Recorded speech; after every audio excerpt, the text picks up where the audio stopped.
ఇంట్లో ఉన్న విగ్రహమే దేవుడు, మీ ఇంట్లో ఉన్నవాడు కాడు.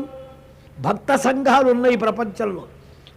ఒకడు ధనుర్మాస ఉత్సవం చేస్తాడు, ఒకడు వసంత నవరాత్రి ఉత్సవం చేస్తాడు. ధనుర్మాసంలో ఏముందంటాడు వీడు, వసంతంలో ఏముందంటాడు వాడు. మూడో పార్టీ వాడు వస్తాడు, చందా ఇస్తే దేవీ నవరాత్రాలకు ఇవ్వాలయ్యా అంటాడు.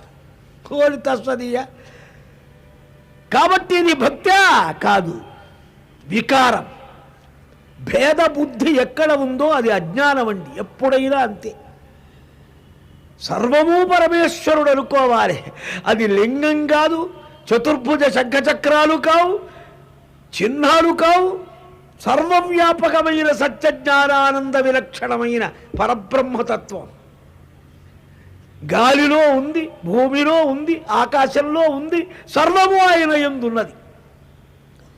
శిష్యుడికి శివుడంటే భక్తి ఎక్కువ, లింగం అంటే పడి